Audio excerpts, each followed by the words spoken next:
Have you ever heard a sound that, well, just nobody else seems to hear? Like a persistent low-frequency hum.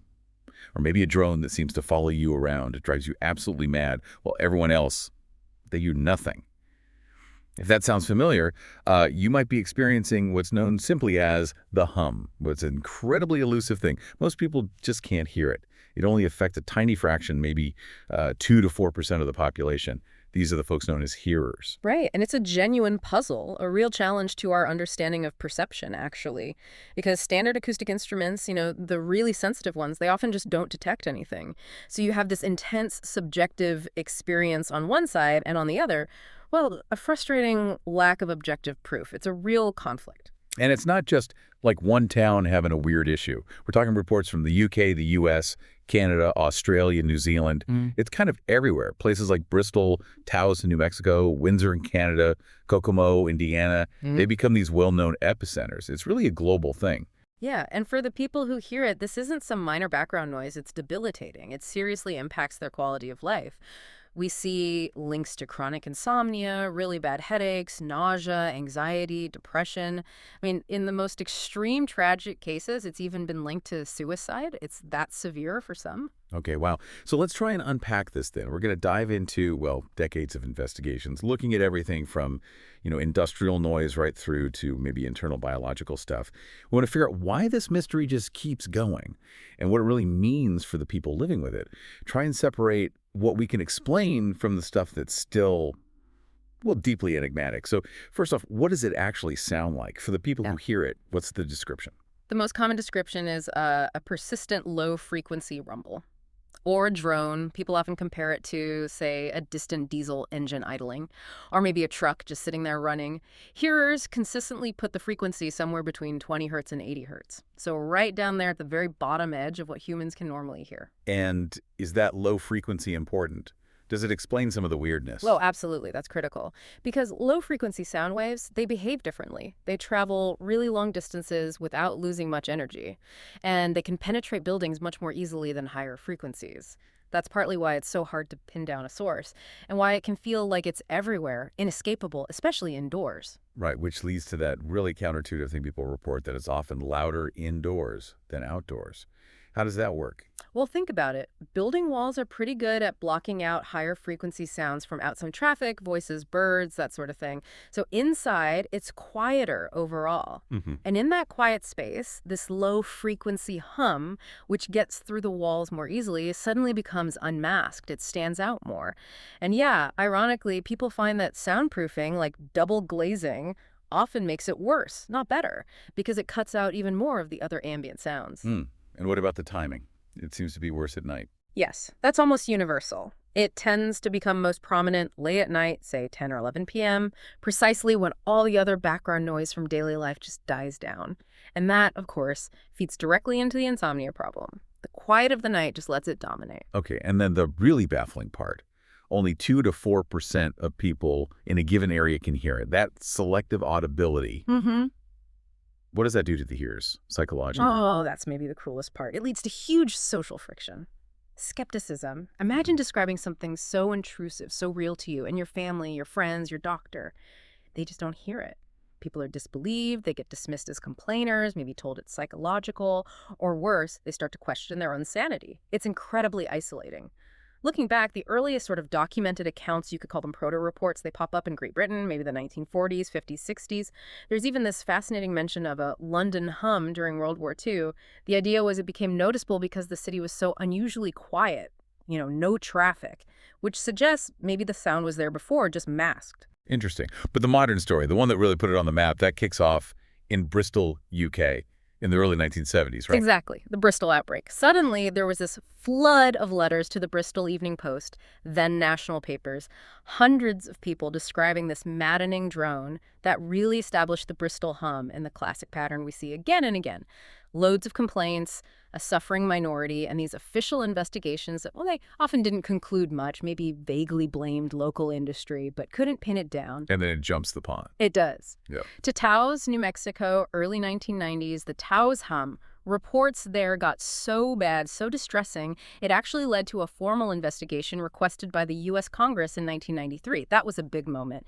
It kind of elevated the hum into something needing serious scientific attention, even if the results of that investigation were ultimately pretty frustrating. Okay, so we have these localized outbreaks getting attention.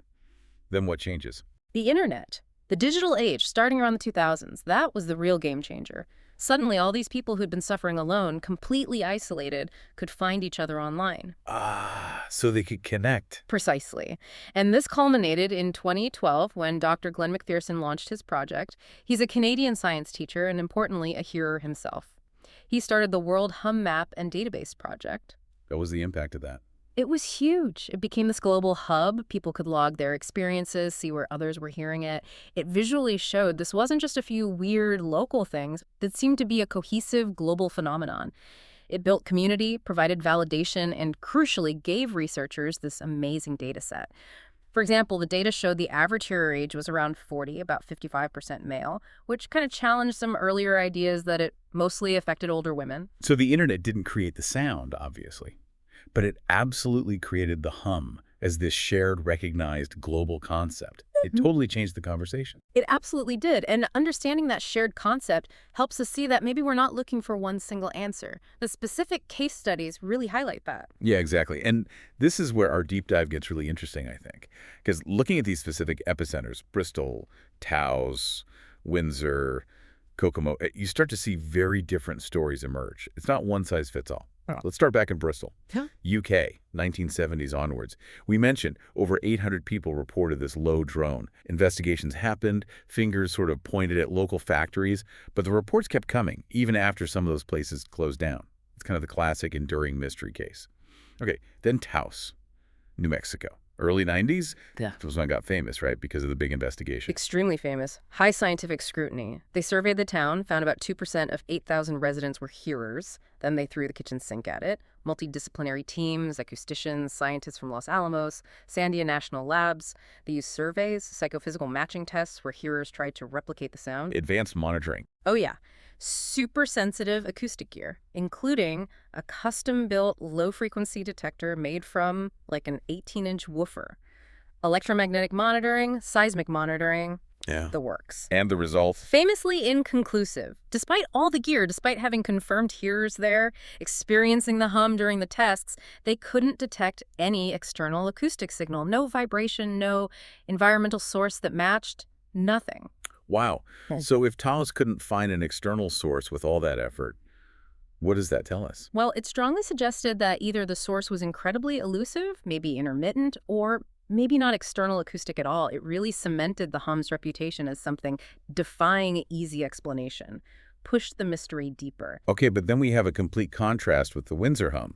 Ontario, Canada, that was more recent, 2009 to 2020. Yes, a stark contrast. Because this is one of the few cases where a hum was definitively traced and actually stopped. What were people reporting there? A low rumble, but apparently quite powerful. People reported windows vibrating. Some even mentioned nosebleeds. It prompted a big Canadian government study over several years. They used long-term monitoring, source triangulation, pointing fingers across the river to Zug Island on the U.S. side. They even used sophisticated acoustic beamforming from a boat, like a sound camera. And they found something. They did. The 2014 report concluded the source was blast furnace operations at a U.S. steel plant on Zug Island. Okay, and here's the clincher, right? This is the proof. In April 2020, U.S. Steel idled the plant operations, and the hum stopped, vanished, silence. Wow. So definitive proof. Some hums are just industrial noise pollution. Yeah. Annoying, possibly harmful, but fundamentally explainable. Does that solve the mystery then, or just part of it? It solves that specific hum. It proves the principle that industrial noise can be the cause. But it doesn't explain Taos or Bristol or Kokomo. Right, Kokomo, Indiana. Let's talk about that one. Starts around 1999. You call this a solved but unsolved paradox. Exactly. It's fascinating. The city actually spent $100,000 on an investigation, and it was successful in identifying two distinct low-frequency industrial sounds. One was a 36 hertz tone from a cooling tower at a Daimler Chrysler plant, the other a 10 hertz tone from an air compressor at Haynes International. And both companies took action. They did abatement work. Okay, sounds like a success story, like Windsor. That's what you'd think. But here's the paradox. They did a follow-up study, and despite those specific industrial tones being significantly reduced, objectively measured as quieter, most of the affected residents reported no relief whatsoever from their symptoms. The hum, for them, continued. So, the sound they identified and reduced wasn't the sound causing the distress. That's the strong implication. Even though those industrial tones were real and measurable, they apparently weren't the cause of the experienced hum for most hearers there. It points towards maybe other undiscovered sources, or perhaps something more complex, maybe involving perception or an internal element. It's a real head-scratcher. And briefly, Auckland, New Zealand, another case. Yeah, the Auckland hum reported from around 2006. There was some academic investigation. Dr. Tom Moore characterized a sound around 56 hertz. But like many of these, without consistent funding and resources, they never definitively pinned down a source. It just highlights the challenge. So taking all these cases together, Bristol, Taos, Windsor, Kokomo, what's the big picture takeaway? The critical insight, I think, is that the hum clearly isn't one single thing. It's not monolithic. Windsor shows us, yes, some cases are straightforward industrial noise, solvable. But Taos and Kokomo, they push us towards something else. Kokomo especially hints that the experience might be decoupled from specific external sounds, or maybe involves internal factors or other external triggers we haven't found. We're likely looking at a spectrum of different phenomena all producing a similar symptom. Okay, so if it's this mixed bag, how does science even approach trying to measure something so slippery? Especially when, as in Taos, the standard gear doesn't work. Investigators have had to get creative, right? What's in their toolkit? Well, they start with the basics, but often more sophisticated versions. So Class 1 sound level meters, but crucially with 13-octave band analysis. That lets them really dissect the sound, break it down into narrow frequency bands to see if there's a specific low tone sticking out. Like separating instruments in an orchestra. Sort of, yeah. Trying to isolate that one rogue trombone, metaphorically speaking. And they use directional methods, too. Like in Kokomo, they had that 360-degree rotating dual microphone boom to try and figure out where the sound was coming from. And Windsor had the fancy array. Yeah, the pentangular acoustic beam-forming array. Think of it like a highly directional microphone or a listening spotlight trying to pinpoint the source in 3D space, even from a distance like across a river. And specialized mics, too. I remember you mentioning the Taos woofer thing. Right. They even built custom gear. That ultra-sensitive, low-frequency microphone from an 18-inch woofer was specifically designed to listen in that very low 880 hertz range where the hum is typically reported. But even that didn't pick up the Taos hum objectively. So if it's not just sound, what else do they look for? Vibrations. Exactly. Seismic and vibration monitoring using geophones, accelerometers, trying to see if people are feeling something rather than just hearing it. Though in Kokomo, for instance, the measured vibrations were way below, like 10 times below what humans can typically perceive. What about other environmental factors? EMF? Yep.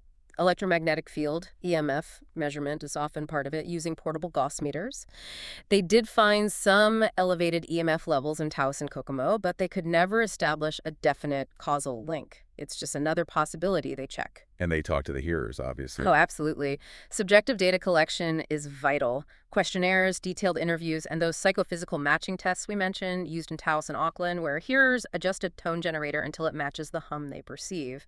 That helps narrow down the frequency range, at least subjectively. Okay, so they have the tools, but why is it still so incredibly hard to detect, even with all this? There are some fundamental challenges. One big one is the standing wave problem. Can you break that down? Sure, low-frequency sounds have really long wavelengths. Inside a room, these long waves reflect off the walls and interfere with each other, creating a pattern of standing waves. This pattern has fixed points of high pressure, called peaks or antinodes, and points of low pressure, called nulls or nodes. Okay. So imagine, you place a highly sensitive microphone right in a null point. It measures silence or very little sound. But a person standing just a few feet away in a pressure peak could be experiencing a really powerful hum. So the measurement depends entirely on where you put the microphone. Precisely. A single microphone reading can be completely misleading in a room with low frequency sound. You need multiple measurements or specialized techniques to map out the sound field. It makes spot checks really unreliable indoors. That sounds incredibly frustrating. It is. And then you have the problem of intermittency and time of day. The hum often isn't constant. It might come and go. And as we said, it's usually worse at night. That makes investigation tricky. You can't just show up for an hour during the day. It often requires long-term, unattended monitoring systems, which are expensive and complex to manage. And what about the hearers themselves? You mentioned super hearers. Yeah, that's another factor. Some research suggests maybe 2.5% of people have significantly more sensitive hearing, especially at low frequencies, maybe 12 decibels or more sensitive than average. So it's possible there is an external sound, but it's just below the detection threshold for most people, and maybe even for some standard instruments. Yet it's perfectly audible and incredibly annoying to someone with this super hearing. So where does all this leave us? When the experts, with all the best gear, still can't measure what people are clearly experiencing, what does that imply? Well, it's a crucial piece of the puzzle in itself. The repeated failure to find an external acoustic cause in well-studied cases like Taos, it forces us to broaden our thinking. The question starts to shift from a simple, what external thing is making this noise, to something more complex, more nuanced. What is the actual mechanism of this perception? And that really opens the door to considering non-acoustic triggers, like maybe those VLF waves or EMF, or to look more closely at internal sources, something happening within the hearer's own body or brain. Okay, so let's explore those theories then. It sounds like the hum is probably an umbrella term covering different causes for different people, right? Almost certainly. It seems highly unlikely there's one single explanation for every report worldwide. So, first category, external sources, the world around us. What falls under that? The most common, and sometimes confirmed, culprits are related to industrial infrastructure. We talked about Windsor and Kokomo factories, industrial plants. High-pressure gas pipelines have also been suggested. Even the electrical grid generates a mains hum at 50 or 60 hertz, depending on where you are. These are real, measurable sounds. What about natural sounds from the earth itself? There are theories there, too. Geophysical phenomena. Like microseisms, these are tiny, continuous vibrations of the earth caused by ocean waves hitting the coast. They're real, but they're mostly infrasound, below 20 hertz, so below hearing range. Any link to the audible hum is pretty speculative. Then you have Schumann resonances. These are global electromagnetic resonances, like the Earth's natural heartbeat caused by lightning. They're real too, but they're electromagnetic, not acoustic. Often cited in conspiracy theories, but there's no known way they'd be perceived as an audible hum. Any other external sources? Living things. Surprisingly, yes. Biological sources, external.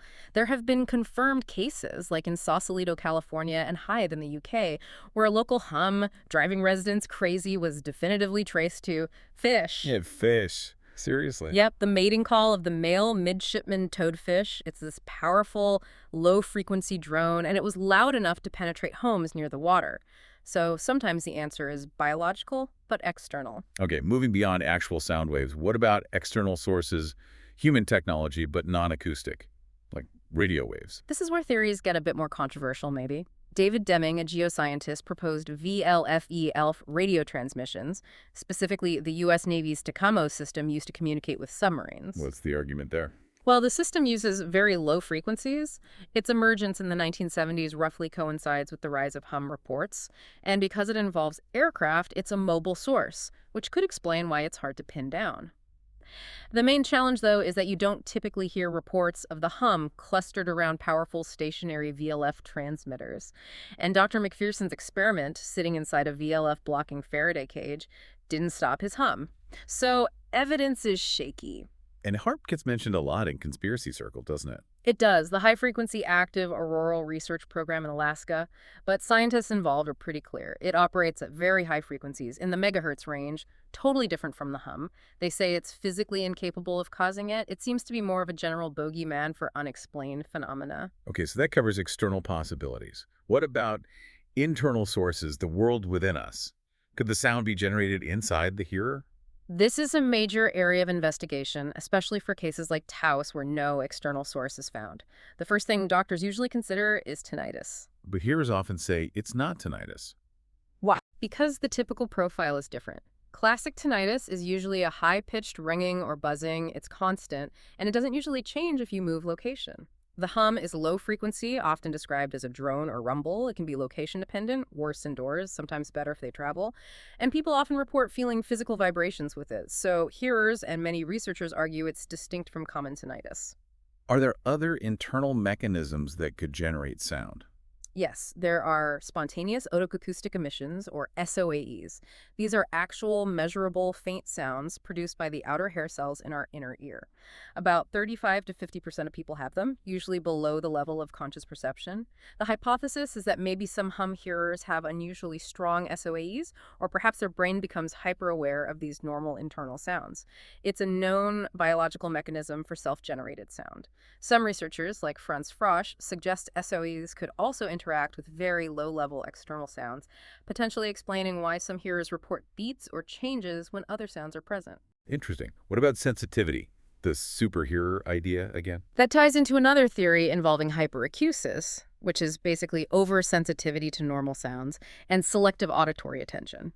Dr. David Begley, a prominent audiologist, has proposed a kind of psychophysiological feedback loop. The idea is maybe someone has slightly more sensitive low-frequency hearing, the superhearer aspect. They start noticing a low-level environmental sound others miss. They focus on it, get stressed by it. That stress and focus makes the brain turn up the volume neurologically, a process called central gain. This makes the sound seem even louder and more intrusive, leading to more stress, more focus. A vicious cycle. So the sound might be external, but tiny, and the experience is amplified by the brain's reaction. Potentially, yes. It highlights the interplay between external stimuli and internal processing. And building on that complexity is the force interactive tinnitus model proposed by Frosch and colleagues in 2013. It tries to explain some of the weirder reports, like the hum seeming to form beats with external tones, or stopping if someone rotates their head a certain way, or vanishing after air travel. It suggests a very rare, complex form of tinnitus arising from some kind of abnormal interaction between the cochlea, hearing part of the inner ear, and the vestibular system, balance part. It's an attempt to find a physiological basis for that deep cognitive dissonance hearers feel. Wow. Okay, so we have industrial noise, maybe weird radio waves, fish, internal ear sounds, brain amplification loops. It's a lot. It is, and the key point is, it's logically inconsistent for all of these to be the single correct explanation. But it's entirely plausible, even likely, that many of them are correct for different groups of people who all end up reporting a similar symptom, hearing a low-frequency hum. The label, the hum, might have unintentionally bundled together a whole collection of separate issues, some solvable, some perhaps deeply personal and internal, into one big, overarching mystery. That makes sense. And underneath all the science and the theories, there are real people living with this every day. Let's bring it back to the human experience. What is it actually like? You hear these descriptions, a diesel engine idling in my skull. Or people saying, I feel it vibrating in my chest. It sounds just relentless, pulsating, pervasive. Not just a sound, but a physical feeling for many. Absolutely. And the physical and psychological toll is immense. Chronic insomnia is almost universal, often the most debilitating part, because the hum seems loudest when everything else is quiet. But also severe headaches, nausea, dizziness, sometimes even nosebleeds or joint pain are reported. And the chronic stress of it all, it leads to anxiety, irritability, deep depression. As we mentioned, tragically, it has been linked to suicide in some cases. That's just awful. Yeah. And then layered on top of the physical suffering is the social side, the disbelief. That's often the cruelest cut, yes. Yeah. The invalidation, being told by family, friends, even doctors, it's all in your head, or you're just imagining it. That profound cognitive dissonance, feeling this powerful, seemingly external intrusion, but having no external proof and facing disbelief, it can make people question their own sanity, withdraw from social life. Simon Payne, a UK hearer who documented his experience, spoke very powerfully about this isolation. It really highlights how much we rely on a shared sense of reality. So how do people cope? What strategies do they use? They try many things. Masking is common using fans, white noise generators, sometimes even playing low-frequency tones through subwoofers to try and cancel out or distract from the hum. In extreme cases, people resort to avoidance, abandoning homes they believe are affected, sometimes sleeping in cars or basements. Do physical fixes work? Like earplugs? Physical mitigation, like using rubber sound dampening blocks under furniture, might help if there are vibrations, but earplugs are often reported as ineffective for low frequencies, and sometimes they make the hum seem worse by blocking out other ambient sounds that might have partially masked it. Then there are mental and therapeutic techniques. Approaches like cognitive behavioral therapy, CBT, and relaxation techniques, often recommended by audiologists like Dr. Bagley. The aim there isn't necessarily to eliminate the sound, especially if it's internal or unfindable, but to change the person's relationship with the sound, reduce the distress and anxiety it causes. And the internet played a role here too, didn't it, in creating community? A huge role. Before the internet, hearers were truly isolated. Now you have on-leak forums, like the subreddit Are the Hum and Dr. McPherson's World Hum Map and Database. These platforms provide immense validation. Just knowing you're not alone is huge. They offer a space to share experiences, coping strategies, and they've created this vital data set for researchers and citizen science efforts. The hum really became a networked condition.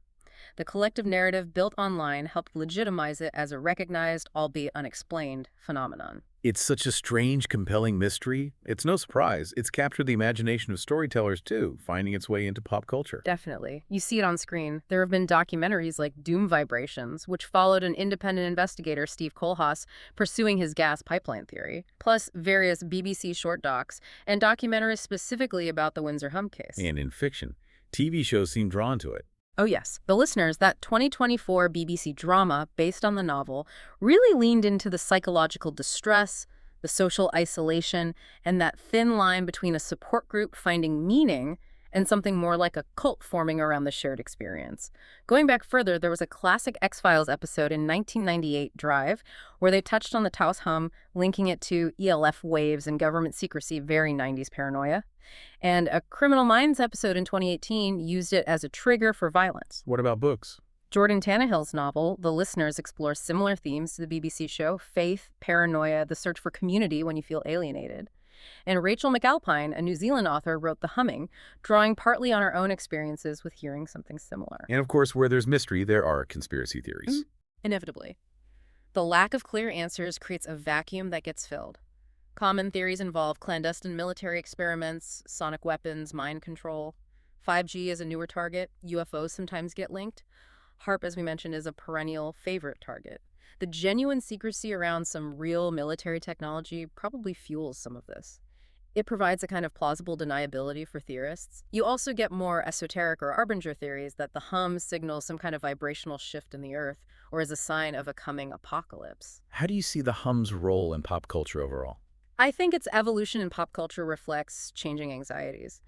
From the 90s focus on government conspiracies and the X-Files to the 2020s focus on social fragmentation, loneliness, and the desperate need for community, which you see in the listeners. The hum in fiction often isn't just about a weird sound. It becomes a metaphor, a story about the society that's hearing it or not hearing it. It's a perfect blank screen for projecting fears about hidden control, environmental damage, or simply the breakdown of shared reality. Okay, so we've covered a lot of ground. Let's try and wrap this up. What does this all mean for you, the listener? Our deep dive really seems to show that the hum isn't just one single thing, is it? It's more like an umbrella term. That's the clearest takeaway, I think. It covers at least two broad categories. First, you absolutely have real, measurable, localized sound events, often caused by specific industrial sources, maybe sometimes biological ones like those toadfish. The Windsor hum is the poster child for this: identified, sourced to the steel plant, and solved when the plant shut down. That's one category. Solvable environmental noise. In the second category. That's the more persistent, often global world hum, the one that's deeply subjective, often can't be picked up by microphones even with hearers present, like in Taos. And that strongly points towards other mechanisms, maybe internal biological processes, like those spontaneous otoacoustic emissions, or complex psychophysiological loop involving hypersensitive hearing and the brain's attentional focus, like the hypercue central gain idea. And amidst the science, we can't forget the human reality, the genuine distress, the isolation people feel. But also, maybe surprisingly, the strong sense of community that's emerged online. People finding connection through this strange, shared, often disbelieved experience. Absolutely. And if you, listening now, think you might be experiencing something like this, a persistent hum, the research kind of suggests a logical approach. First, do the mundane checks. Investigate potential local sources in your home or neighborhood appliances, plumbing, electrical systems, nearby industry if applicable. Second, definitely seek a professional medical evaluation. See a physician, see an audiologist. Rule out known conditions like low-frequency tinnitus or other medical issues that could cause auditory symptoms. And third, if the sound persists and remains unexplained, then maybe explore coping mechanisms. Things like sound masking to make it less intrusive, or psychological approaches like CBT, which focus on managing the distress it causes, rather than necessarily finding or eliminating the sound itself. And just a necessary disclaimer here, we're not medical professionals, so please always consult with a qualified doctor or audiologist for any personal health concerns. Yeah, good point. So this mystery, the hum, It really does challenge our basic ideas about reality, doesn't it? About perception. Where's the boundary between our inner world and the outer world? What does it mean when reality itself seems subjective for a fraction of the population?